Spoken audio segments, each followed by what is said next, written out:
Assalamualaikum warahmatullahi wabarakatuh.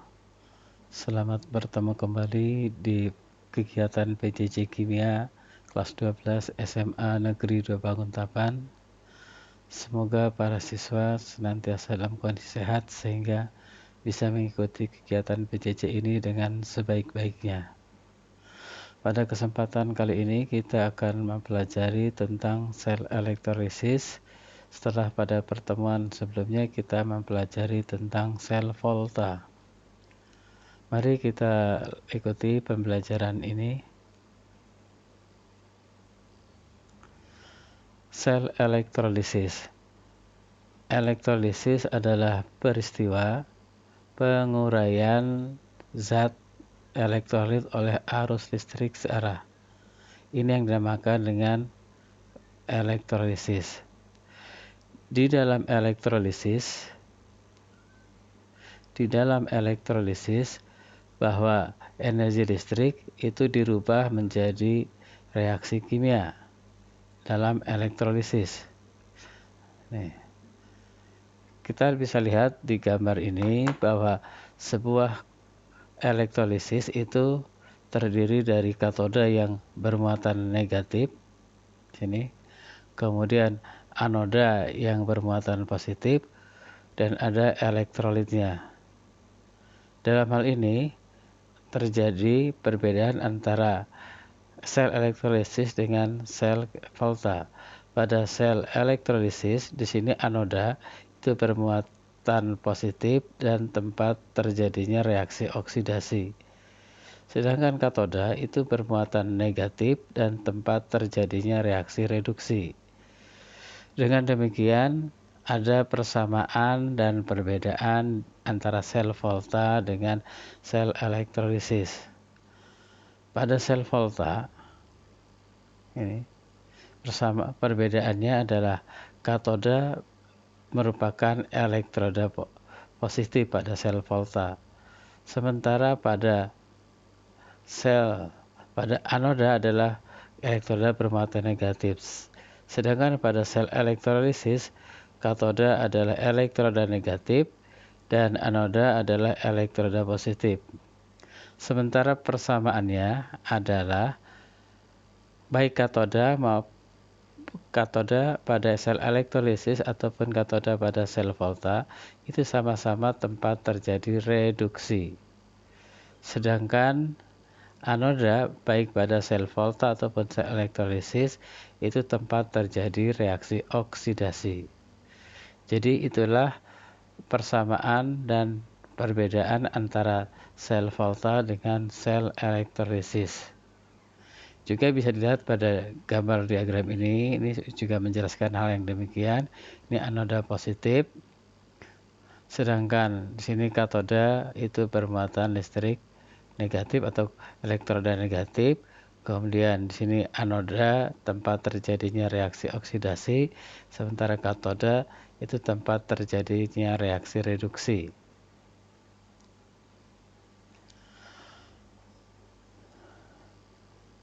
Di dalam reaksi elektrolisis terdapat beberapa ketentuan yang harus kita pahami agar kita bisa menuliskan persamaan reaksi pada elektrolisis ini.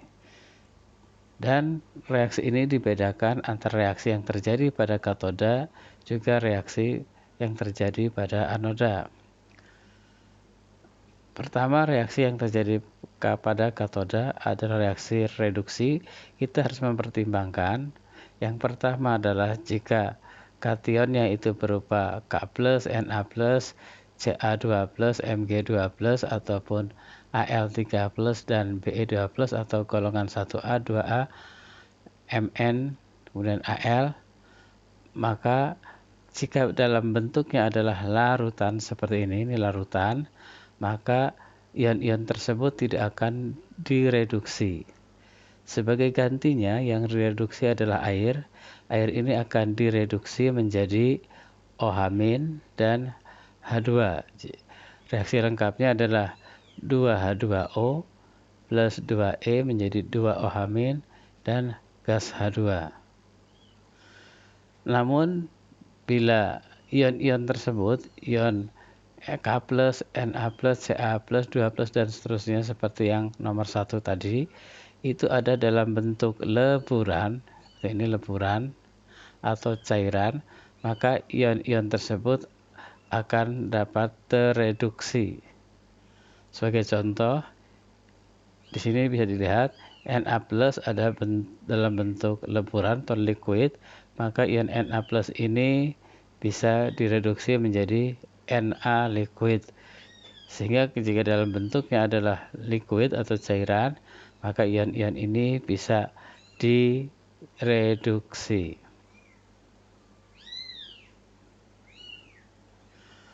Selanjutnya, jika kationnya itu ada dalam bentuk H+ yang berasal dari suatu asam, maka reaksi reduksinya adalah 2H+ ini akan direduksi menjadi H2. Jadi semua asam yang mengandung H+ itu akan direduksi H+-nya ini menjadi H2.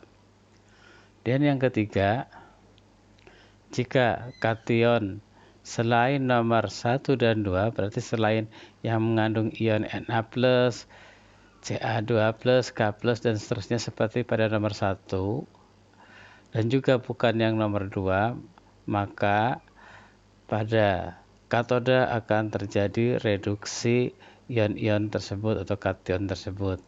Sebagai contoh, jika larutan mengandung ion Cu2+, maka ion Cu2+ ini akan direduksi menjadi Cu. Demikian juga jika larutannya mengandung ion Ag+, maka akan direduksi menjadi Ag, atau Au3+ akan direduksi menjadi Au.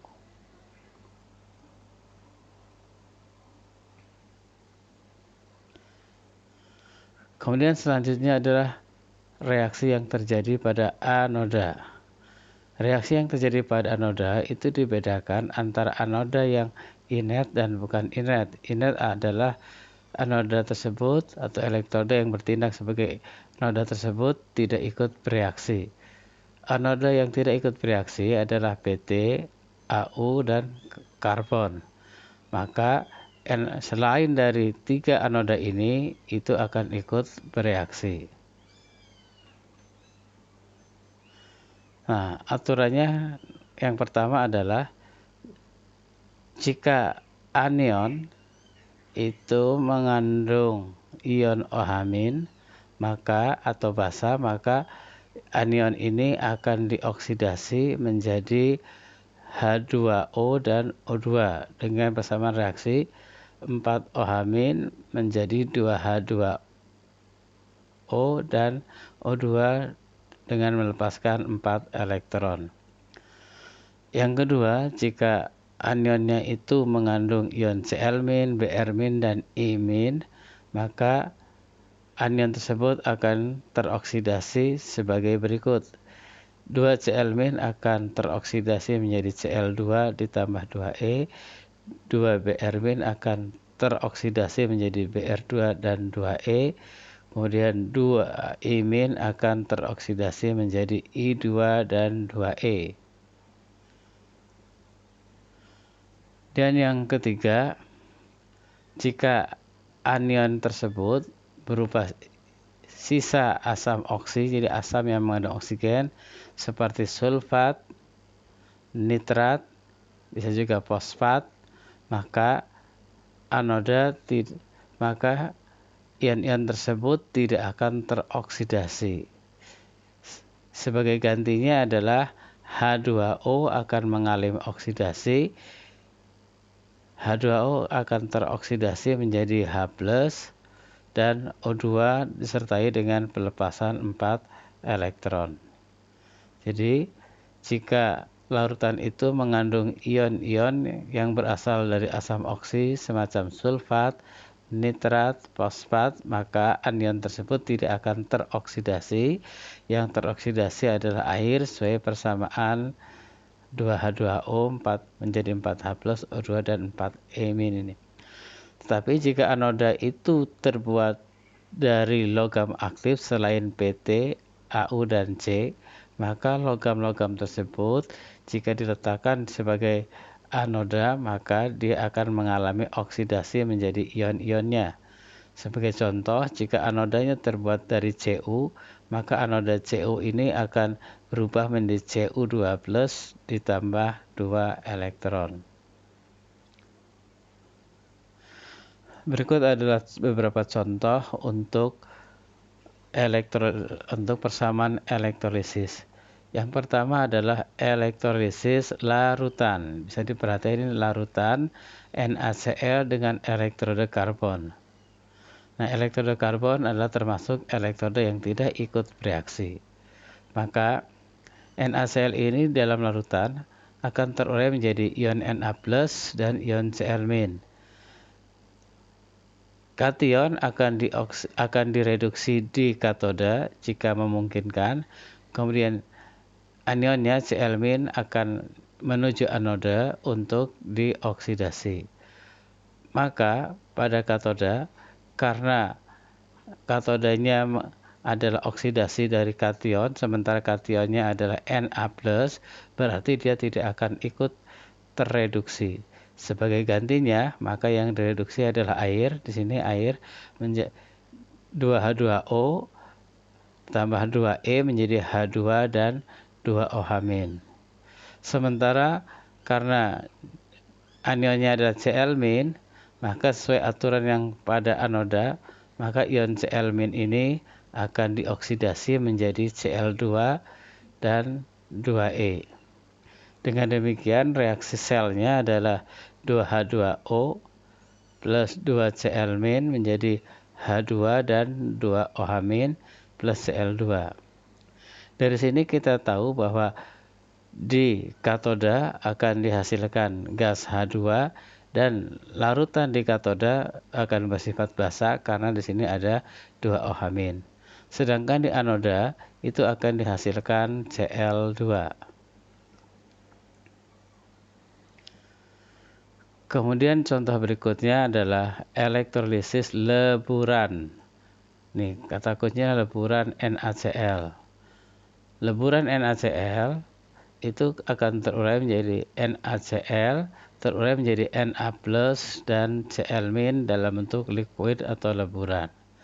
Karena ini dalam bentuk leburan, maka kationnya Na+ ini akan direduksi menjadi Na liquid. Kemudian Cl-nya di anoda akan teroksidasi menjadi Cl2 gas. Kemudian karena jumlah elektron yang dilepas dan diterima, ini elektron yang diterima dan ini yang dilepas tidak sama, maka ini dikalikan 2 sehingga reaksi selnya adalah menjadi 2Na+ ditambah 2Cl- menjadi 2Na plus Cl2.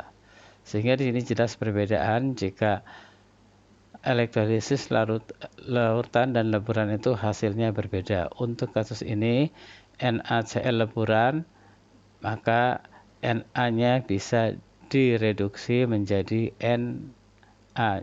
Jadi ion Na+ ini bisa direduksi menjadi Na. Selanjutnya contoh berikutnya adalah tuliskan reaksi elektrolisis larutan natrium nitrat dengan elektroda platina. Nah, di sini kita bisa tahu bahwa NaNO3 ini di dalam larutannya akan terionisasi menjadi Na+ dan NO3-. Berarti kationnya Na+ dan anionnya NO3-, sehingga kita menggunakan aturan-aturan yang reaksi di katoda dan anoda. Di katoda reaksi reduksi. Yang reduksi adalah kation. Na+ ini masuk dalam aturan satu reaksi yang ada pada katoda, maka ini tidak bisa direduksi karena wujudnya larutan. Sebagai gantinya adalah 2H2O ini yang akan direduksi menjadi 2OH- plus H2. Sementara anionnya adalah NO3-. Nah, sesuai dengan aturan di anoda bahwa sisa dari asam oksi, sulfat, nitrat, fosfat ini tidak bisa dioksidasi. maka sebagai gantinya yang dioksidasi adalah air. Air ini akan dioksidasi menjadi 4E plus 4H plus dan 4O2. Dan kita samakan karena E yang dilepas di sini tidak sama dengan E yang diterima, maka untuk yang katoda kita kalikan 2 ini, sehingga hasilnya adalah 6H2O menjadi 4OH- plus 2H2 plus O2 dan 4H+. Karena sini 4OH- dan 4H+ itu kalau digabung menjadi 4H2O, maka di sebelah kiri ada 6H2O dan sebelah kanan nantinya kalau kita gabung menjadi 4H2O, sehingga bisa kita sederhanakan. Akhirnya reaksinya adalah 2H2O menjadi 2H2 dan O2. Maka ini adalah hasil atau reaksi sel dari elektrolisis larutan natrium nitrat, menghasilkan H2 dan O2. Dan contoh berikutnya ini ada elektrolisis larutan CuSO4 dengan elektroda Cu.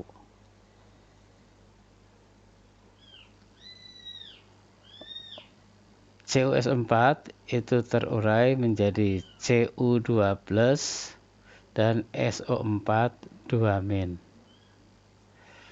Ion Cu2+ ini karena dia berupa kation maka akan bereaksi pada katoda. Sedangkan ion SO4 2- karena ini anion maka akan bereaksi di anoda. Kemudian karena elektroda yang terbuat dari Cu dan Cu ini tergolong elektroda aktif karena yang tidak aktif hanya ada 3, PT, Cu, PT, Au, dan C, maka reaksinya akan terjadi sebagai berikut. Katoda Cu.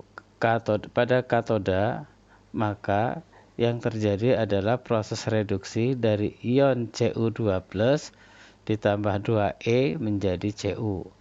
Sementara di anoda, itu reaksinya ada reaksi oksidasi karena anionnya ada SO4 2-, maka ini tidak bisa direduksi. Kemudian sebagai gantinya adalah karena Cu-nya termasuk logam aktif, maka Cu ini akan mengalami proses oksidasi menjadi Cu2+, karena ini merupakan logam aktif. Sehingga reaksi yang terjadi adalah Cu menjadi Cu, maksudnya ada Cu yang dari anoda berpindah menjadi Cu dari katoda, sehingga di katoda akan diendapkan Cu sebagai hasil dari reaksi elektrolisis ini.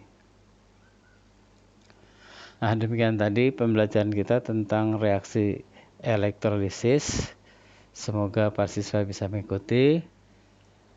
Sekian, terima kasih. Assalamualaikum warahmatullahi wabarakatuh.